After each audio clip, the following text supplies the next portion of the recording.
some of the information had asked for my parents' information and also my child's parents' information. And I put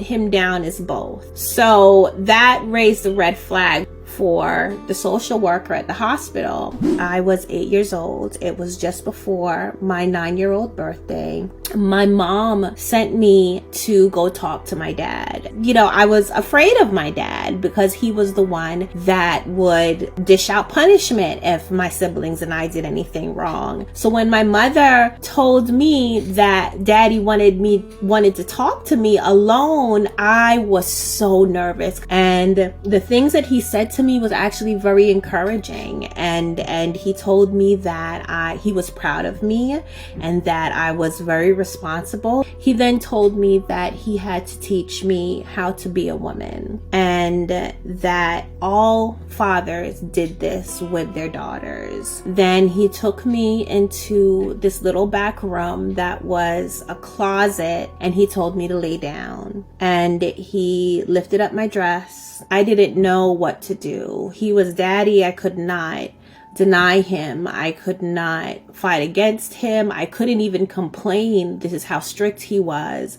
But at the same time, I was so uncomfortable because from what I understood, no one was supposed to touch my private areas except mommy whenever she had to check if there was something wrong. So I did that until I felt him pulling my dress down, and he told me to get up and put up my underwear, and he hugged me, and he said that I couldn't tell anyone and that I couldn't tell mommy because she wouldn't understand, and it would make her go crazy. And I kept the secret. After that, throughout my childhood, he started coming into my room at night, almost every night, and continued to molest me. Now, of course, at the time as a child, I didn't know that it was molesting. He performed different sexual acts on me growing up. He raped me when I was 10 years old. That was around the time that he told my mother, and that it was necessary because I had a very bad skin condition. So my father told my mom that the sexual abuse that he was doing to me was helping my health overall.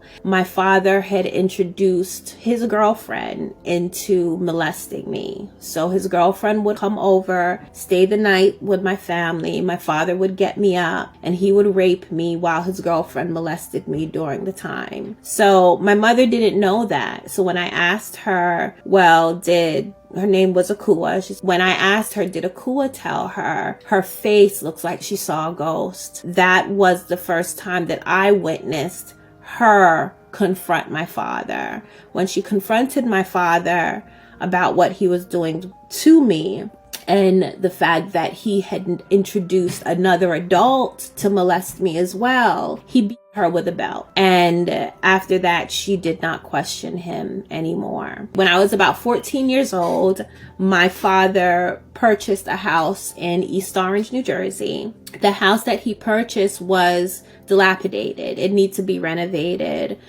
So we lived there on a construction site as we rebuilt the house.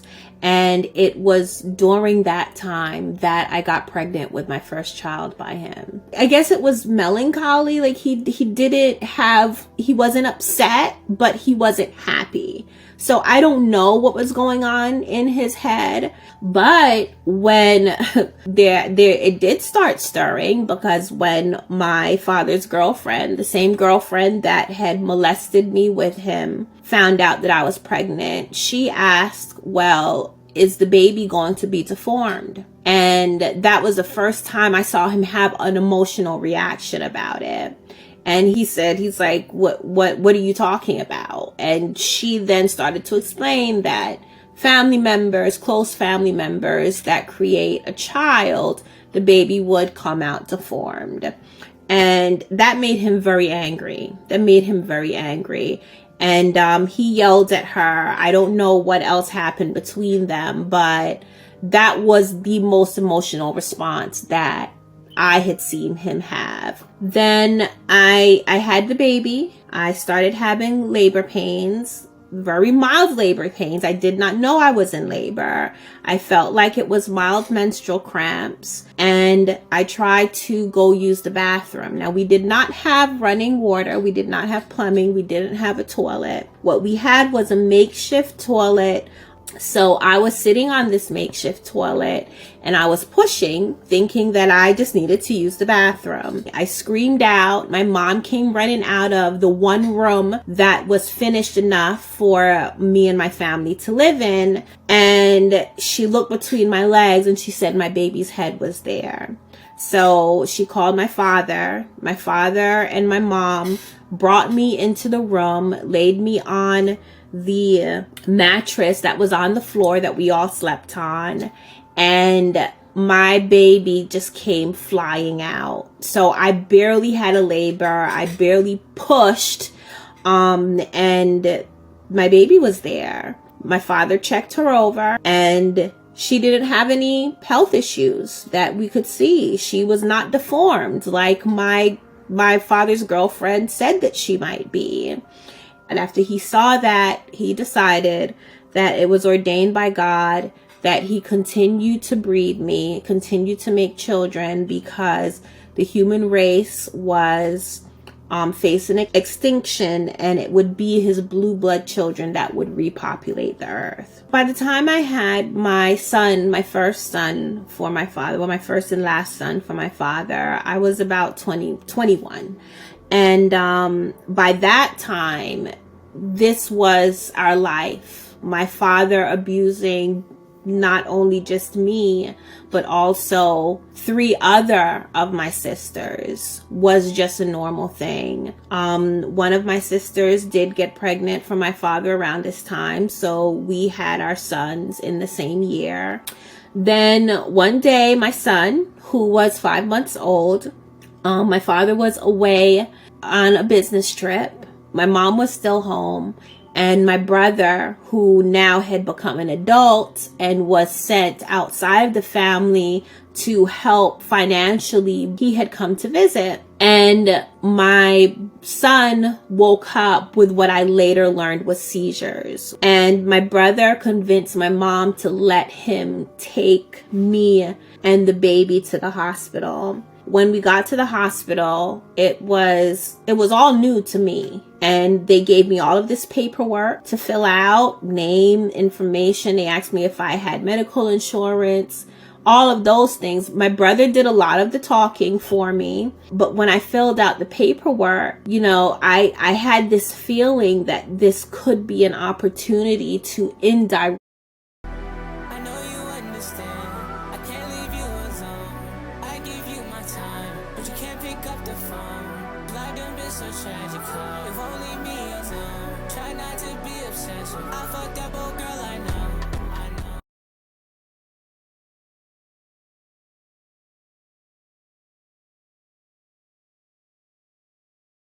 Feeling that this could be an opportunity to indirectly reach out for help. So some of the information had asked for my parents' information and also my child's parents' information. And I put him down as both. So that raised the red flag for the social worker at the hospital. So she came and interviewed me. Then on one evening, a woman comes in, and it turned out that she was from what was at the time known as DIFUS. They're now known as DCP&P. And it turned out that the doctors did call state social services. And when she pulled me aside, the first thing she said to me was that she was taking my children.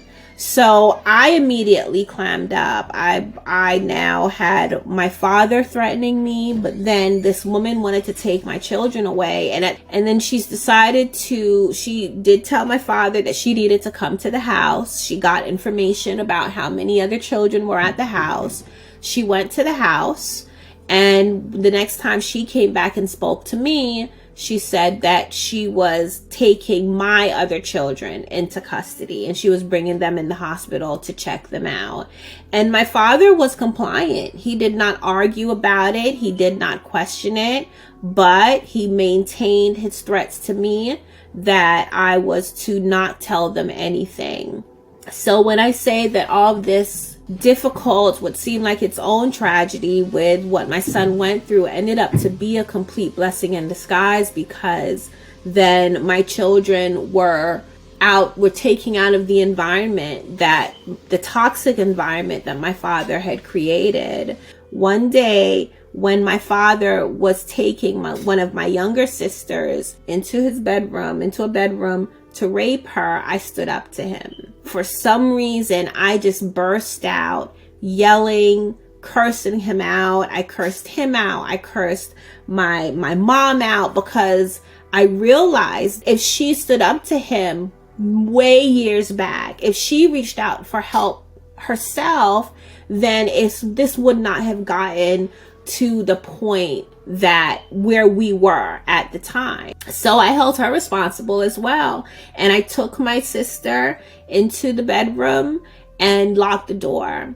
And the next morning I woke up, my dad was gone, because he didn't respond. I think he was so in shock at the time. He just sat down with me yelling at him. And after that, my mom, a friend of the family's, took my mom to report my father for domestic violence. And then a warrant was put out for his arrest. I don't know that much of the process, but essentially that's what liberated us from him. I ended up moving, so my father couldn't find me. And then my sisters and I got together and we talked about reporting him. So we decided to report him to the police. It took them a year to find him. In 2006, he was arrested while trying to leave the country. After he was arrested while trying to leave the country, he made bail, and then he showed up with a child. Part of the conditions of his bail was that he could not be around children. He showed up with, I guess, his most recent child, who was 18 months old.